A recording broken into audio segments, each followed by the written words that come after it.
ग्रहण को लेकर ये जो भ्रांतियाँ होती हैं, इसके अलावा बड़ी सारी भ्रांतियाँ और भी लोग कर देते हैं, जहाँ पर अलग-अलग तरीके के सुपरस्टिशंस भी लोग ले आते हैं कि हमको बाहर नहीं जाना है, ऐसा नहीं करना है, वैसा नहीं करना है।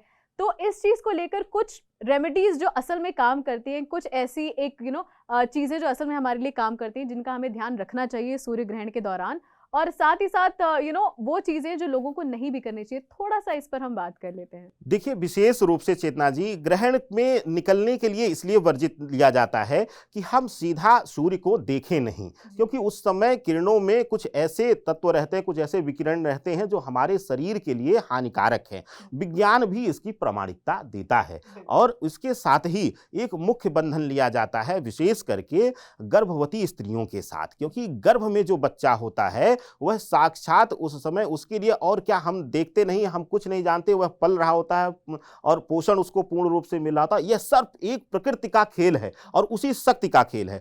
तो गर्भवती स्त्रियों के लिए विशेष रूप से कुछ सावधानियां रखी जाती हैं और इसका शास्त्रों में एक और उदाहरण आता है, कई पुराणों में मिल जाता है कि विशेष रूप से ग्रहण का नकारात्मक प्रभाव गर्भ में बच्चे पर पड़ता है, उसकी किरणों का प्रभाव पड़ता है। तो इसलिए विशेष रूप से इसमें एक बहुत बड़ा उदाहरण शास्त्र में हमारे महाभारत कालीन आता है अभिमन्यु का, कि उसने पूरी विद्या ही गर्भ में सीख लिया था। तो इस तरीके से विशेष रूप से उनको सावधानी बरतनी चाहिए। पहले आपको याद होगा चर्चाएं होती थी कि गाय के गोबर से नाभि को गोठा जाता था, वह उसको रक्षित किया जाता था, क्योंकि ऐसी मान्यता है कि गाय के गोबर से जो ये रेडिएशन होता है, जो नकारात्मक किरणें होती हैं, विकिरणें होती हैं, इनका प्रभाव नहीं होता। इसीलिए आप अगर ध्यान देंगे आप लोग, तो घरों को लेपन किया जाता था ग्रहण काल में गाय के गोबर से, और मंदिर इत्यादि कुटी इत्यादि पर भी लेपन किया जाता था। तो यह विशेष रूप से ध्यान देना है। अब क्योंकि सभ्यता हमारी थोड़ा सा हम मॉडर्न हो रहे हैं, तो गाय के गोबर का प्रयोग नहीं करेंगे, हम जानते हैं। तो इसलिए हम आपके लिए सामान्य चेतना जी उपाय भी है इसके लिए कि माँ तुलसी के पत्ते को और माँ तुलसी के पौधे को सर्वोच्च स्थान मिला है, सर्वोच्च औषधि है वह।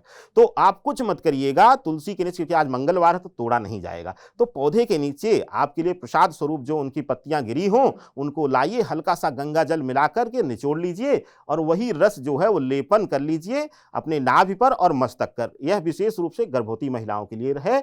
और इसके साथ यह ज्योतिष शास्त्र और हमारा शास्त्र पहले से प्रामाणिकता देता है, खरबों वर्ष पहले से, जब सृष्टि नहीं थी।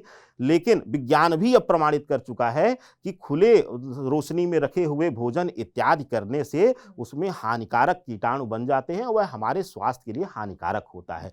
तो आपको प्रयास यही करना है कि तुलसी दल डाल दीजिए, जो भी खाने के पेय पदार्थ हो। जल शुद्ध है, जल के लिए कहा जाता है कि वह शुद्ध है, लेकिन शास्त्रों में तो कहा गया है जो विधान मानते हैं उनके लिए जल लेना भी यहाँ पर कहा वर्जित माना जाता है।